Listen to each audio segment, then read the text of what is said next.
The wind screaming like wild spirits across the deck of the USS Leviathan couldn't drown out the sound Admiral Hayes dreaded most. Silence from the radio. 2 minutes. That's all the time left before the hostage situation on the oil platform turned into an international incident that could spark a war. "Sir, Bravo team is pinned down at 800 meters, Lieutenant Commander Mills reported, his voice tight with desperation. "The terrorists have elevated positions, and our boys can't get a clean shot. We need a miracle." Hayes stared through his binoculars at the distant platform, where 3 American engineers were being held at gunpoint. The terrorists had chosen their position perfectly. Any assault would result in civilian casualties. Any hesitation would result in executions broadcast live to the world. Down in the ship's armory, Petty Officer Sarah Chen continued her methodical inventory, seemingly oblivious to the crisis unfolding above. Just another quiet evening counting bullets and cleaning weapons. The other crew members rushed past her doorway, their boots thundering on steel decking, but Sarah kept her head down, focused on her spreadsheets. She was nobody special. Just the armory keeper, the bullet counter, the woman who made sure the real warriors had what they needed when it mattered, or so everyone thought. Admiral Hayes lowered his binoculars, his weathered face grim. "Get me every sniper we have. Now." But what he didn't know was that the best sniper in the Pacific Fleet was 3 decks below him, wearing maintenance coveralls and carrying a clipboard instead of a rifle. Earlier that morning, Sarah had been doing what she did every morning for the past 8 months, taking inventory in the cramped armory of the USS Leviathan. Row after row of M4 carbines, sidearms, ammunition, and equipment filled the steel gray compartment. Everything had to be accounted for, cleaned and ready. "Hey, bullet girl!" Staff Sergeant Marcus Rodriguez called out as he entered with 2 other Marines. "We need to check out some optics for training." Sarah looked up from her computer terminal, pushing a strand of black hair behind her ear. At 28, she was compact and unremarkable, the kind of person who blended into the background of military life. "What do you need, Sergeant?" 3 ACOG scopes and a spotting scope. We're running some long-range exercises this afternoon."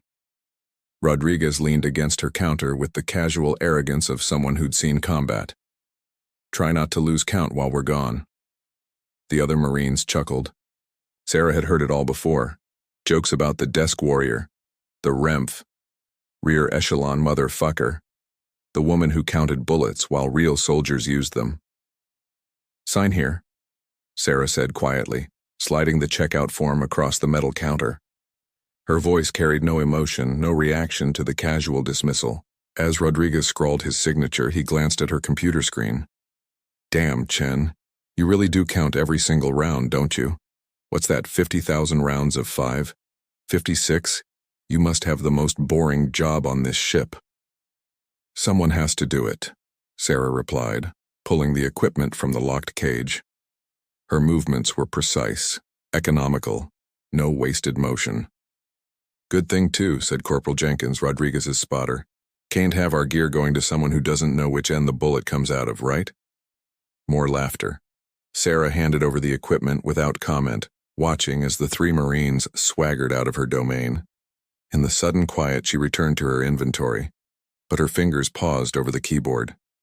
On her desk, partially hidden under requisition forms, sat a faded photograph.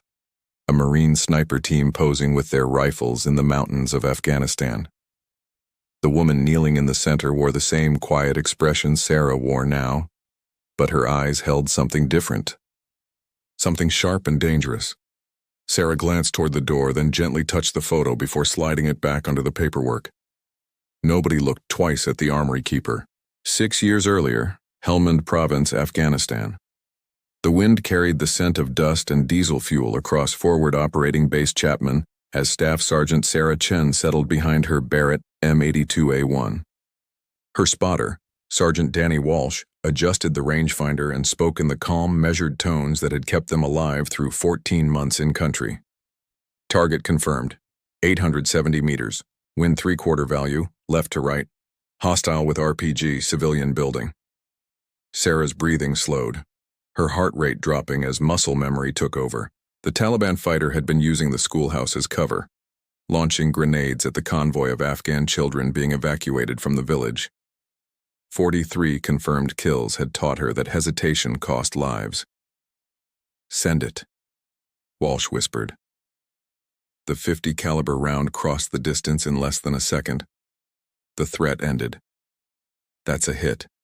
Package secure." But as Sarah chambered another round, she saw Walsh suddenly jerk backward, a red mist in the air where his head had been. Counter-sniper. She rolled left just as the second shot sparked off the concrete where she'd been lying.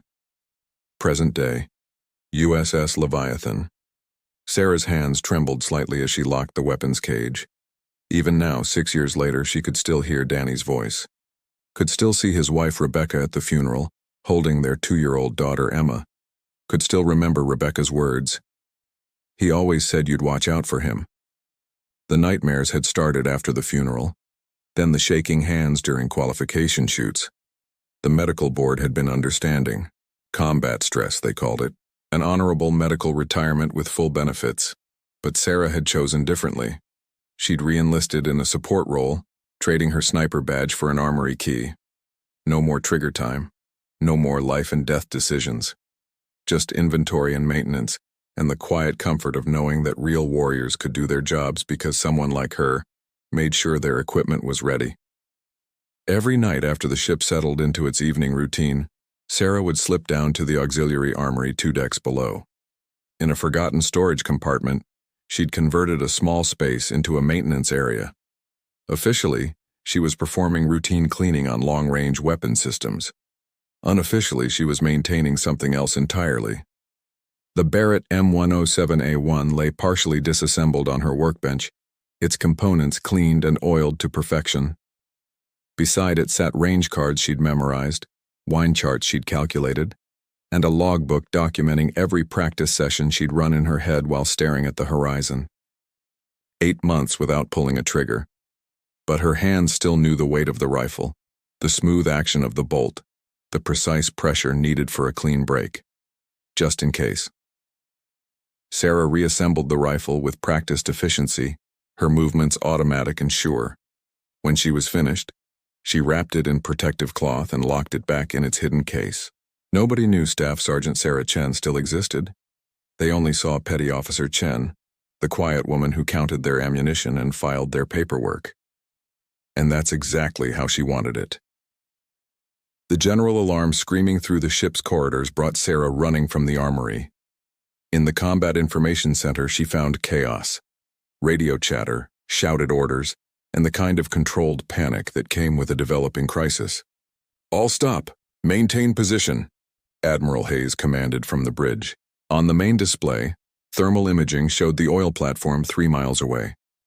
Through the scope, they could see figures moving on the upper levels, armed men holding 3 civilians at gunpoint. "Sir, terrorist demands just came through," Communications Specialist Rogers reported.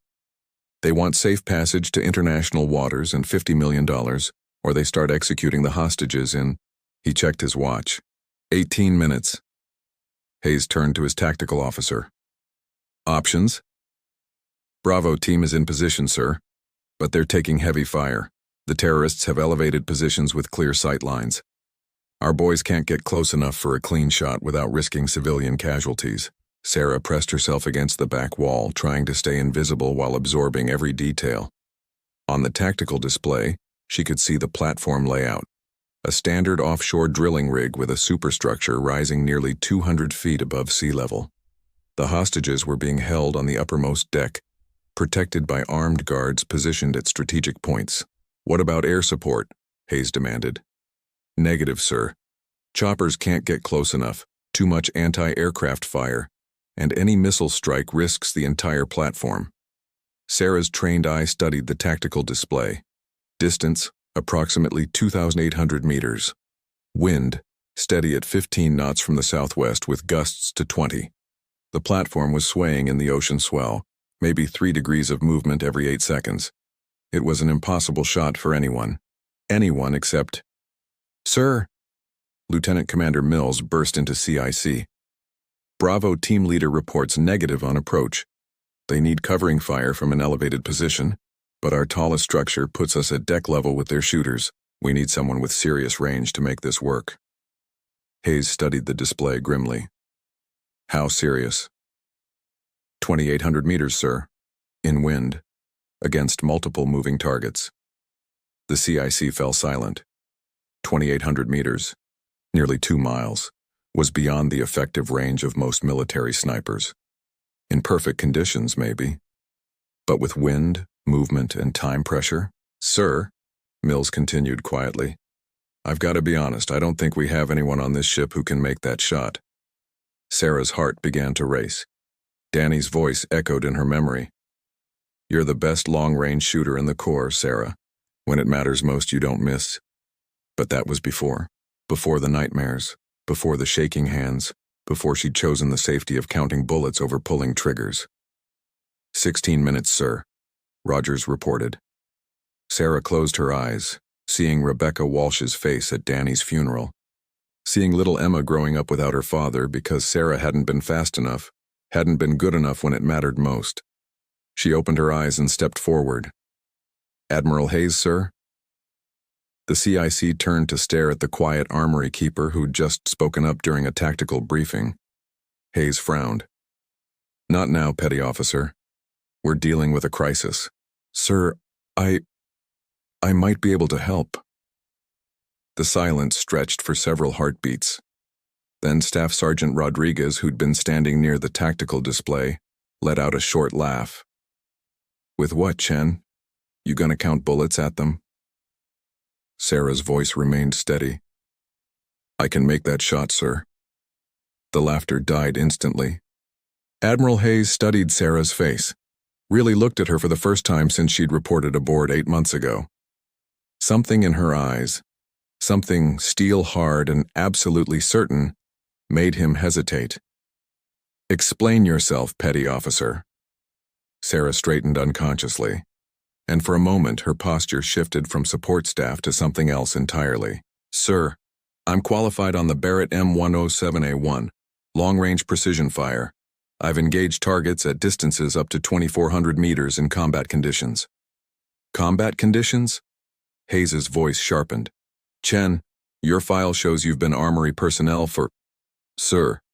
Sarah's voice cut through the chatter with quiet authority. My name is Staff Sergeant Sarah Chen, formerly 2nd Battalion, 3rd Marines, Scout Sniper Platoon, 43 confirmed kills, Afghanistan Theater. Longest engagement, 2,887 meters. The CIC fell dead silent. Hayes stared at her, his mind racing. You're telling me I've had a Marine sniper working in my armory for 8 months? Yes, sir. Why the hell didn't you? 14 minutes, sir, Rogers interrupted. Hayes made his decision. What do you need? Sarah was already moving toward the door. Barrett M107, match-grade ammunition, and access to the forward superstructure. And sir, she paused, I need everyone to stay clear of the target area. When I'm working, I don't miss. The transformation was immediate and complete. The quiet, invisible armory keeper disappeared, replaced by someone who moved with predatory grace through the ship's corridors. Sarah's steps were sure, her breathing controlled, her mind already calculating wind speed, bullet drop, and target movement. In the auxiliary armory, she retrieved her hidden case and unwrapped the Barrett like a priest handling sacred relics. The rifle was perfection.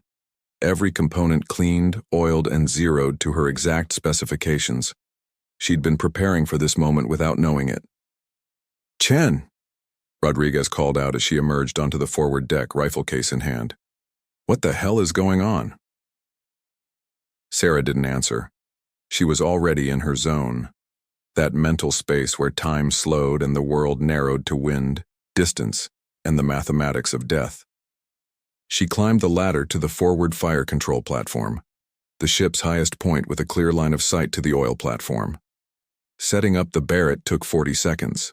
The bipod legs locked into position, the scope covers came off, and Sarah settled behind the rifle with the fluid economy of someone who'd done this 1,000 times.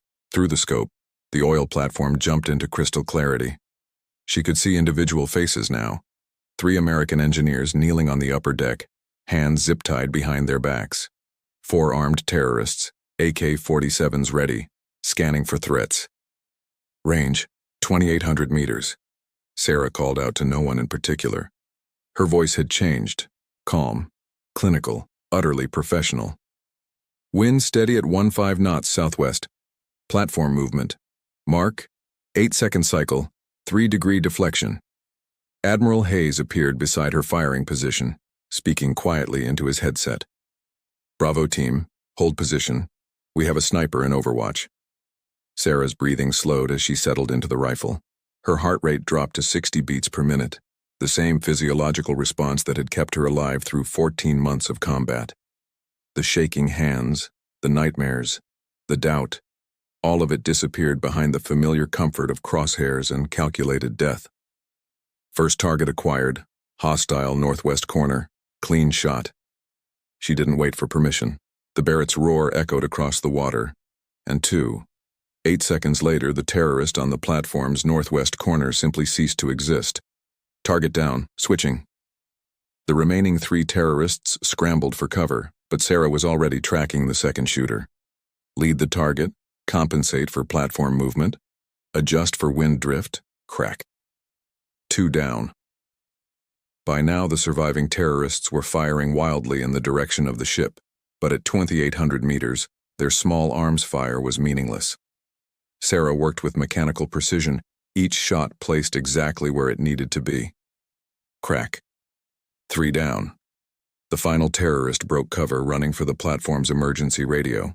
Sarah tracked him smoothly, leading his movement by exactly the right amount. The shot was impossible, a running target at extreme range with platform movement and crosswind. For Staff Sergeant Sarah Chen, it was just another Tuesday in Helmand Province. Crack. All hostiles down. Bravo team, you're clear to advance. The rescue took 12 minutes. By the time Bravo team reached the platform and confirmed all hostages were safe, Sarah had already broken down the Barrett and secured it back in its case. She sat on the deck beside her firing position, hands steady as granite, watching the distant platform where American engineers were being freed. Admiral Hayes approached slowly, his weathered face showing a mixture of awe and something approaching anger. Staff Sergeant Chen. Sarah looked up. Petty Officer Chen, sir. I work in the Armory. Cut the crap, Marine. Hayes's voice was quiet but sharp. 4 shots, 4 kills at 2,800 meters in combat conditions. I've got 40 years in this Navy and I've never seen shooting like that. Around them, the ship's crew had gathered at a respectful distance. Rodriguez stood among them, his earlier dismissiveness replaced by something approaching reverence. Word had already spread through the ship. The quiet woman from the Armory had just pulled off one of the most impressive displays of marksmanship in naval history. Sir, Sarah said carefully, I just did what needed to be done. Hayes knelt beside her. Why? Why hide what you are? Why work in the Armory when you could be training snipers, leading teams, making a real difference? Sarah was quiet for a long moment, watching the rescue helicopters approach the platform. Because, sir, sometimes the most important job isn't the one that gets recognition. Someone has to make sure the warriors have what they need. Someone has to count the bullets, maintain the weapons, do the invisible work that keeps everyone else alive. She stood shouldering the rifle case. Besides, sir, I made my difference today. Those hostages are going home to their families, that's enough. Staff Sergeant, Petty Officer, sir. Sarah's voice was firm, but respectful. I chose this job. I chose this rank. I chose to serve in a way that lets me sleep at night. Hayes studied her face, seeing something there he recognized, the quiet dignity of someone who'd found peace with their demons. What happened over there, Marine?